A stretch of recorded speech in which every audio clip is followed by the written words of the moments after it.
और विपक्ष के लोग कह रहे हैं कि संविधान दिवस है आज, और विपक्ष के लोग कह रहे हैं कि आप लोग संविधान का इस्तेमाल करते हैं लेकिन मानते नहीं हैं। विपक्ष, जिसमें मुख्य तौर पर कांग्रेस दल भी शामिल है, कांग्रेस और उनके साथियों को संविधान पे कम से कम बोलने का कोई नैतिक अधिकार नहीं है। क्यों नहीं है, उसका कारण भी है। ये वही कांग्रेस है जिन्होंने सही मायनों में सन 75 में आपातकाल लगाकर संविधान की हत्या करने का काम किया।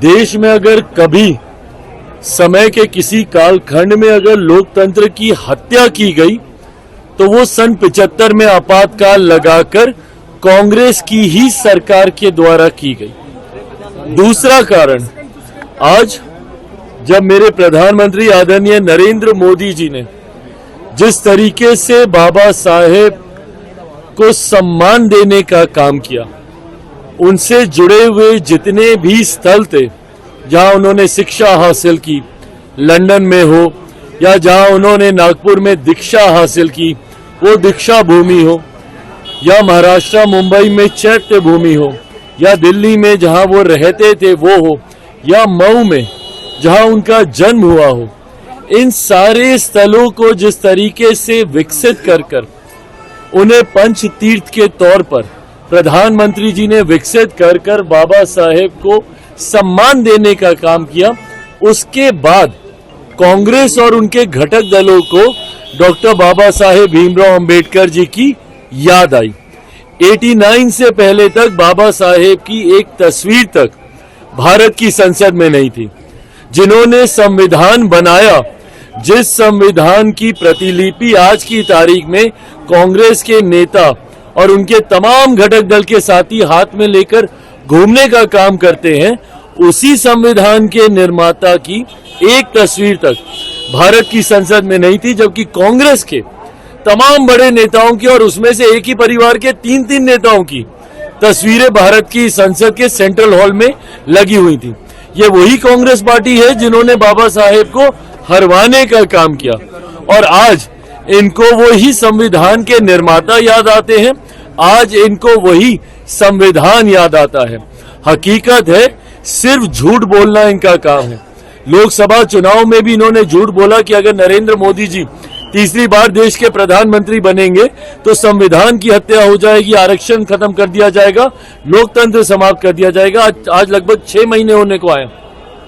बताएं किसका आरक्षण छीन लिया गया, कहां का संविधान खत्म कर दिया गया, या कौन से लोकतंत्र की हत्या कर दी गई।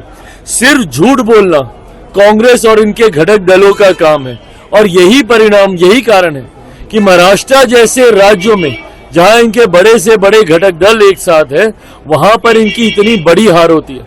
हरियाणा जैसे राज्यों में जहां एक तरफा इनको समर्थन मिलना चाहिए था, वहां इनकी बड़ी हार होती है। क्यों? क्योंकि धीरे धीरे जनता अब इनके झूठ को समझ गई है। इसीलिए आज संविधान दिवस, आज से पहले मुझे बताइए किसने मनाया था संविधान दिवस? जब तक नरेंद्र मोदी जी की केंद्र में सरकार नहीं आई थी, 26 नवंबर को कोई याद भी नहीं करता था, कोई जानता भी नहीं था। संविधान दिवस मनाना तो बहुत दूर की बात है, इन्होंने कभी इस दिवस का जिक्र तक नहीं किया।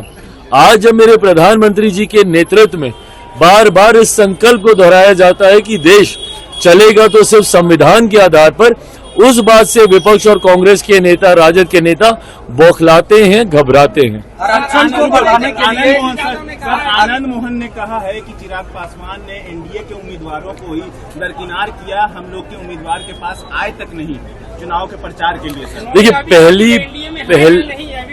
पहली बात तो वो किसी राजनीतिक सक्रिय राजनीति से वो जुड़े हुए नहीं है, उनकी बात पे किसी प्रकार की प्रतिक्रिया देना कोई जरूरी नहीं है।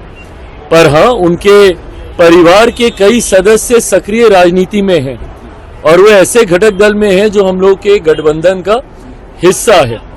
ऐसे में सुझाव बस इतना देंगे, जिनका आप जिक्र कर रहे हैं वो हमारे मुख्यमंत्री जी की कृपा पर जेल से वो बाहर आए हैं, और किस संगीन आरोप में वो जेल के अंदर थे। ऐसे में पुनः उसी समाज से आने वाले लोगों पर, जिस समाज के ऊपर उनके ऊपर आरोप लगे थे, पुनः उसी समाज के लोगों पर जब वो एक उंगली उठा रहे हैं कि उन्होंने किसका साथ दिया नहीं दिया, मैं बस उनको इतना सुझाव दूंगा कि वो खुद एक राजनीतिक परिवार से आते हैं, भले खुद सक्रिय राजनीति में नहीं हो, पर उनके परिवार के सदस्यों को आगे भी चुनाव लड़ना है, सब करना है।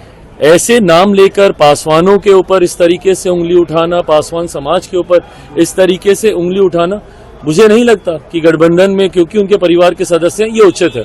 बाकी उन्होंने जो कहा नहीं कहा, जैसा मैंने कहा, वो सक्रिय राजनीति में नहीं है, तो उनके जवाब देना कोई जरूरी आरक्षण को नहीं। लेकर के तेजस्वी यादव कह रहे हैं 85% जो है वो देना चाहिए, एक बिल लाना चाहिए विधानसभा में जिसको हम लोग सब पास कर दें आरक्षण को। मेरी समझ में नहीं आता कि जब ये लोग सरकार में होते हैं, ये सारी सोच इनकी जहन में तब क्यों नहीं आती है?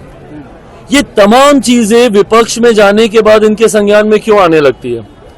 आज जब ये सारी बातें बोलते हैं, कुछ दिनों पहले मेरे प्रधानमंत्री का स्वागत करते हुए बोल रहे थे कि अच्छा होता अगर वो विशेष राज्य का दर्जा लेकर आते, तो भैया आप थे नहीं क्या? ये लोग केंद्र सरकार का हिस्सा थे कि नहीं थे? और उस वक्त तो नीति आयोग होता था, आज की तारीख में जो प्लानिंग कमीशन उस वक्त प्लानिंग कमीशन होता था, आज की तारीख में जो नीति आयोग है, तो उस वक्त तो ऐसे सहज प्रावधान भी थे। अगर ये चाहते, आज की तारीख में अगर हम लोग प्रावधानों का जिक्र करें तो कई ऐसे प्रावधान है जिसकी वजह से हम लोग को ये कठिनाई आ रही है। पर उस वक्त जब इनकी पार्टी लगातार निरंतरता में केंद्र सरकार का हिस्सा थी, क्यों नहीं इन लोगों ने बिहार को विशेष राज्य का दर्जा दिलवा दिया? और एक ऐसा समय भी था जब बिहार में भी इनकी सरकार, केंद्र में इनकी सरकार, क्यों नहीं इन लोगों ने ऐसी इन कार्यों को इन्होंने कर दिया? ये बातें कहने के लिए और जब अपना समय आता है करने के लिए कुछ और। ये आपकी सोच को दर्शाता है कि आप इन मुद्दों पर, ऐसे मुद्दे जो इतने सेंसिटिव हैं, जो इतने गंभीर हैं, उसमें सिर्फ आप राजनीतिक सोच करना चाहते हैं, आप सिर्फ राजनीति करना चाहते हैं, ये गलत है। एक आखिरी सवाल लेंगे। लोकसभा में 100% स्ट्राइक रेट रहा, झारखंड में भी 100% स्ट्राइक रेट रहा, बिहार की तैयारी जो आपने शुरू कर दी है, प्रभारी जो है आपने फिर से अरुण भारती जी को नियुक्त किया है, तो तैयारी जो है कितनी सीटों पर आप लोगों की चल रही है? उम्मीद कितनी सीटों? देखिए, सबसे पहले तो मुझे खुशी है इस बात की, और मैं अपने संगठन के तमाम साथियों का, जो बिहार में है, जो झारखंड में है, मैं सबका मैं धन्यवाद दूंगा कि आज उन्होंने मेरे नेता, मेरे पिता आदरणीय रामविलास पासवान जी के उस सपने को पूरा किया, जहां उनकी चाहत थी कि लोक जनशक्ति पार्टी का भी प्रतिनिधित्व करने वाले विधायक झारखंड की विधानसभा में हो।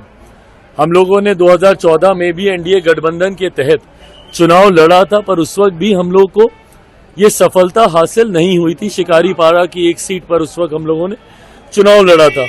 मुझे खुशी है कि चतरा में गठबंधन के तहत एक सीट पर हम लोगों को चुनाव लड़ने का मौका मिला, और उस सीट को एक बड़े मार्जिन से, लगभग 19,000 वोटों के मार्जिन से जनार्दन पासवान जी ने जीतने का काम किया, जिससे अब लोक जनशक्ति पार्टी रामविलास की उपस्थिति एक और राज्य में हो गई है। बिहार में जहां 5 सांसद हैं, तो वहीं नागालैंड में हम लोग के 2 विधायक हैं, अब 1 विधायक हम लोगों का झारखंड में भी है।